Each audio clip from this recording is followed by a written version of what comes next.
Good morning. Got here about 6:30ish, 7 o'clock for a double brew day today. We're doing a Murgy Straight first, followed by a Moston Dragon, fill the two small fermenters, and then a few other jobs to do through the day while we're waiting for things, and then we'll get out of here. Actually today, you might see in the background, I brought a laptop in. I'm brewing alongside some of the guys from the BrewTube official Facebook page. Not for YouTube, but just to have a bit of company while I'm brewing. It's very nice as well. It's good beer chat going on in the background there. I just occasionally unmute, have a little chat, mute again, and get on with the day. So yeah, nice to have people around. Or virtually around, you know what I mean. Other stuff. Fanny's sick. Already. So she's doing her thing and getting nice and cold. She's currently sitting at, I've had the door open, but she's currently sitting at 7 degrees, full of murgy. But unfortunately, she keeps tripping the RCD, which could be a sign that the compressor's buggered, in which case I've got 50 quid's worth of scrap fridge or whatever it was, so I'll have a little look later. I've just put it back on, waiting to see if things trip again. The problem is the RCD is in this panel, which controls the copper and the temperature control for these two fermenters. So I do not need that going off in the middle of the night. So worst case we scrap it, but next worst case is I'm going to route the power to that fridge from another circuit on the main box. So at least if she does trip, it doesn't turn the fermenter temperature control off, the inkbirds, etc. This is the grain stacked up, ready for the Murgy. No, for the Moston. So that's going to get mashed in as we finish this first one. Mash has been going about 45 minutes now, so we're sort of hooked up and ready with the pipes connected to get a bit of recirculation going in a minute, and then we can start the sparge and transfer into there. The other problem is I disconnected the old fridge. It's still there. I disconnected the old fridge and I've put all the hops in there, so again, I don't need it going off because I don't want the hops at room temperature particularly. So whatever happens, I'll probably get that little fridge wired back in again. Oop, that one down there, and just get the hops in there for now. It's not so bad if the beer gets a little bit warm for a day or so. And that's where we're up to.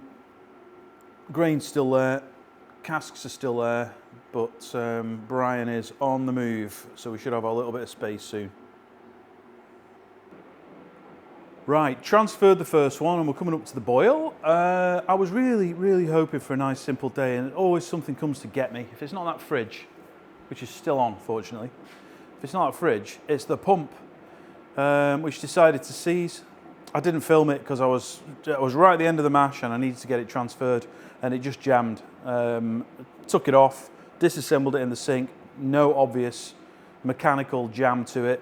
I could spin the plate round, that worked fine. Put the lid back on, turned it on, wouldn't spin. So there was something inside the lid, something had dislodged, or the lid, you know, the head of the pump, something had dislodged and was stopping the impeller from turning. So straightened all that out, put it back on, seems to work at the moment. So fingers crossed, that's okay. But what it means is that mash was, instead of an hour, was more like an hour and 40 minutes, which is going to present some issues a little bit later on. Normally when that happens, I get super attenuation and I overshoot the ABV, but we'll admit it to HMRC and see where we take it from there. So, still having a nice little chat with the boys from the BrewTube official webpage, who are on the screen down there, as you will see right now. I'm muted so they can't hear me. But what I'm doing, just while we're waiting for this wort to come up to the boil, is I'm getting stuck into this cannula because the test cans that I did, you may have seen some photos on Twitter, probably 1 in 4 sealed properly and the rest of them didn't. There were little leaks, and basically this machine rolls the top of the can over to seam it, It's a can seamer once it's in. So we fill the can so it's frothy on the top. You've got some foam, place the lid on the foam, and then put it in the machine. I've been watching the Kegland video, and I apologise, I don't remember the guy's name, but it's the Kegland guy, the Australian guy that does the videos for them. And he points to several areas that you should pay attention to. Firstly, the lifter for the can. Once the can's positioned, and this is set up for the 440mm cans at the moment with this base. I've got 3 different standoffs depending on the height of the can. But once the can's situated with the lid on, as you pull this handle up, it needs to be concentric with the with the can holder. The fact that I just gripped there, I'm a little bit nervous about that now, but it appears to be concentric. As I put it up, it's not touching the sides until it hits the stop at the end. So I'm good with that. If it wasn't, then there's an adjustment here you can use to raise, lower, and then 3 screws on the bottom, underneath, down there, that you can adjust to move this table on a XY axis. So that's in. The next thing is the first stage. I'll zoom for this. Right, it might be a little bit blurry, sorry, but if you can see the top of this edge here should just clear the can. And that's what we've got. We're just a fraction of a millimetre above it. So I'm good with that. I might just raise it a little bit more. Yeah, I will. Just a tiny touch more. And then we'll lock that down into place. So the left side's set up. We've got a little clearance over the top. The right hand side, there's a little bit more tolerance for the right hand final seam. It needs to sit in this groove here to complete the roll down. But there's a bit more tolerance over how high or low it needs to be. So there's definitely more clearance this side above the top edge of the can than there is on the left side.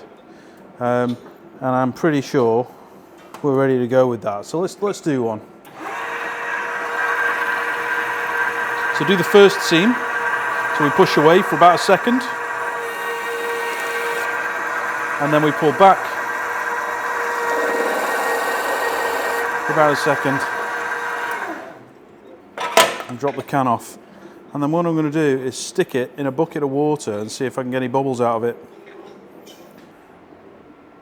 I'm giving it a bit of a squeeze and just deforming the can. There's no liquid in this, obviously, but there's definitely no bubbles there. I'm going to burst the can, I think, in a second. Yeah, that works. Okay. So here we are in a Munich hotel room. That looked like it went to plan, didn't it? But I can tell you the next 20 cans were leaking big time. So I've got a big yellow bucket of smashed cans now at the brewery. So I need to spend some time with a feeler gauge and really set that up properly. I was rushing it. And fortunately, Dr. Anna, thank you, has jumped into the rescue. She's got a very similar machine. She's a resident at the Homebrew Forum and knows her stuff, and she sent me some settings and some photographs, and I'm going to try and reproduce what she's got there because hers seems to work and mine does not. So I lost my rag with that. Fortunately, we were about to go on holiday, so me and Sarah jumped on a plane, went to Tenerife. I had 8 days there, hence the tan, looking bronzed. Spent 8 days there and flew back on Monday this week. Landed at Manchester, went home, put my washing in the washing machine, got up, dried it, got on a plane, came to Munich. So I'm here now, and I'll be leaving here Thursday evening and back in action on Friday this week for the day job, and then back at the brewery on Saturday. Got a Murgy to brew, and we're going to try and get that canning machine resolved. I've got to do it. So that's where we are.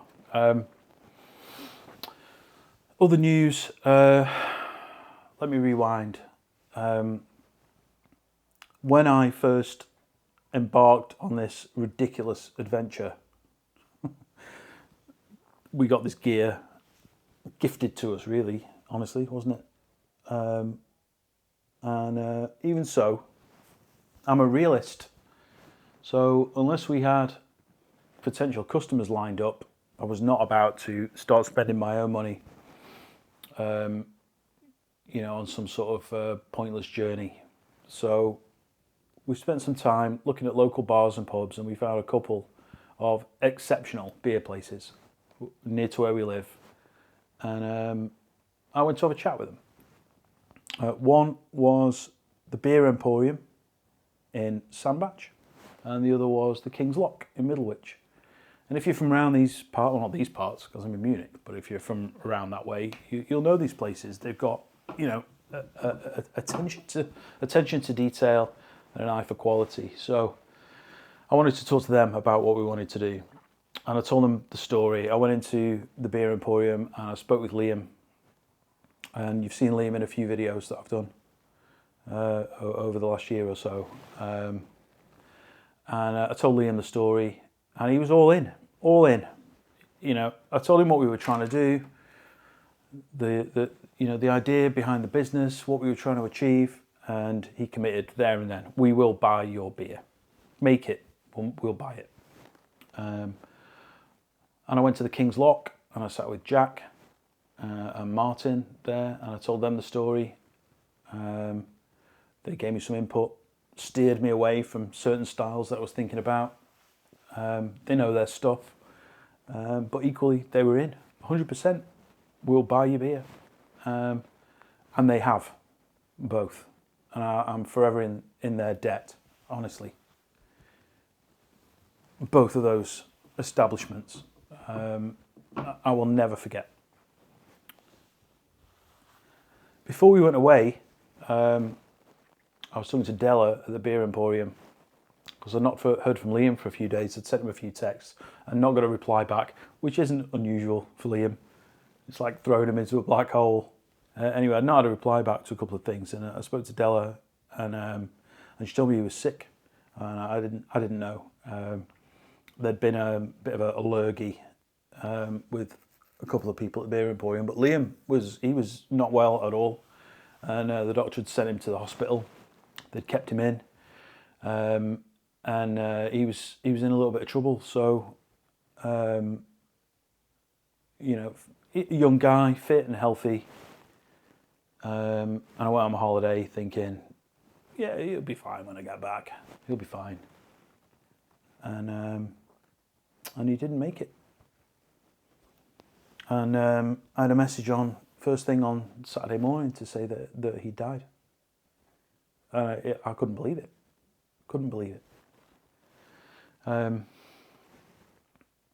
Just a lovely, lovely guy. And I wouldn't say we were best mates. We weren't. We had a good relationship. He would turn up at the brewery. We'd have a chat. He'd make me laugh every time. His real best friends are in bits. And it's horrible to see. Horrible. I feel bad about it. I have no idea how his mates feel. And his family. Oh my God. Just horrible. And it's just a tragedy. It's tragic. That's what it is. So, sorry to leave this on a low, but I promise we'll be back. Another video. I'll try and get some video down at the weekend, and we'll get back to normal. But take care of each other, guys, please.